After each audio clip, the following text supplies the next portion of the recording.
Évangile selon Marc, chapitre 1. Commencement de l'évangile de Jésus-Christ, Fils de Dieu, selon ce qui est écrit dans le prophète Ésaïe. Voici, j'envoie devant toi mon messager, pour frayer ton chemin. C'est la voix de celui qui crie dans le désert. Préparez le chemin du Seigneur, rendez droit ses sentiers. Jean parut. Il baptisait dans le désert et prêchait le baptême de repentance pour le pardon des péchés.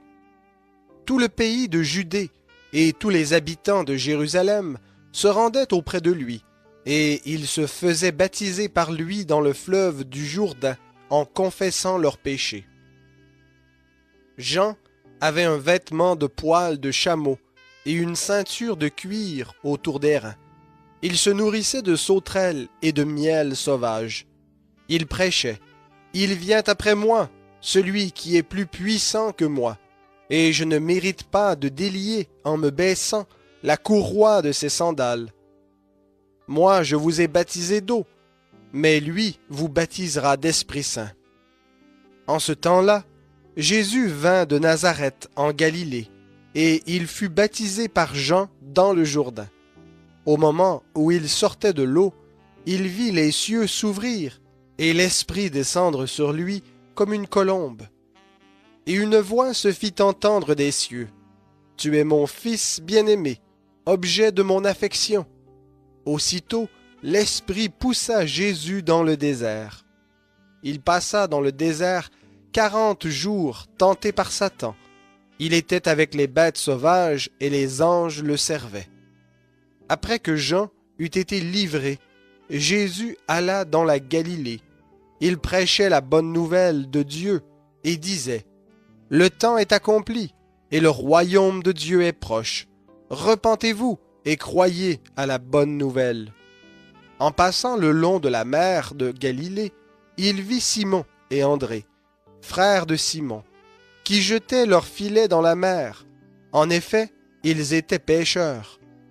Jésus leur dit, « Suivez-moi, et je vous ferai devenir pêcheurs d'hommes. » Aussitôt, ils laissèrent leurs filets et le suivirent. En allant un peu plus loin, il vit Jacques, fils de Zébédée, et Jean, son frère, qui étaient aussi dans une barque et réparaient les filets.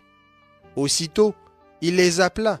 Ils laissèrent leur père Zébédée dans la barque avec ceux qui étaient employés, et ils le suivirent. Ils se rendirent à Capernaum, et le jour du sabbat, Jésus entra dans la synagogue et se mit à enseigner. Ils étaient étonnés de son enseignement, car il enseignait comme ayant autorité et non pas comme les scribes.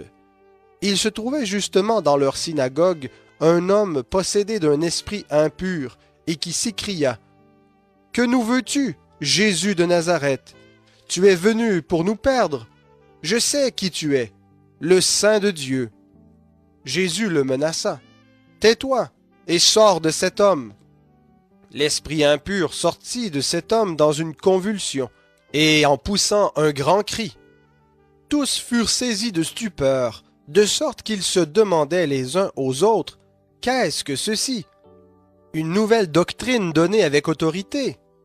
Il commande même aux esprits impurs, et ils lui obéissent. » Et sa renommée se répandit aussitôt dans toute la région de la Galilée.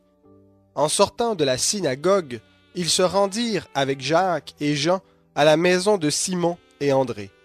La belle-mère de Simon était couchée, elle avait de la fièvre. Aussitôt, on parla d'elle à Jésus. Il s'approcha, la fit lever en lui saisissant la main, la fièvre la quitta et elle se mit à les servir. Le soir venu, après le coucher du soleil, on lui amena tous les malades et les démoniaques. Et toute la ville était rassemblée devant la porte. Il guérit beaucoup de malades qui souffraient de divers maux. Il chassa aussi beaucoup de démons, mais il ne laissait pas les démons parler, parce qu'il le connaissait. Vers le matin, pendant qu'il faisait encore très sombre, il se leva et sortit pour aller dans un lieu désert, où il se mit à prier. Simon et ceux qui étaient avec lui s'empressèrent de le rechercher. Et quand ils l'eurent trouvé, ils lui dirent, « Tous te cherchent. » Il leur répondit, « Allons ailleurs, dans les bourgades voisines, afin que j'y prêche aussi, car c'est pour cela que je suis sorti. » Et il s'en alla par toute la Galilée, prêchant dans les synagogues et chassant les démons.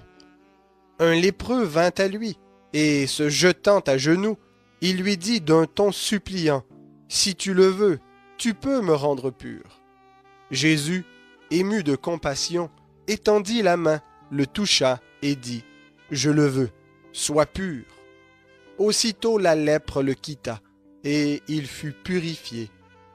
Jésus le renvoya aussitôt avec de sévères recommandations, et lui dit, « Garde-toi de rien dire à personne, mais va te montrer au sacrificateur, et présente pour ta purification ce que Moïse a prescrit, afin que cela leur serve de témoignage. » Mais cet homme, une fois parti, se mit à publier hautement la nouvelle et à la colporter, de sorte que Jésus ne pouvait plus entrer ouvertement dans une ville. Il se tenait dehors, dans les lieux déserts, et l'on venait à lui de toutes parts.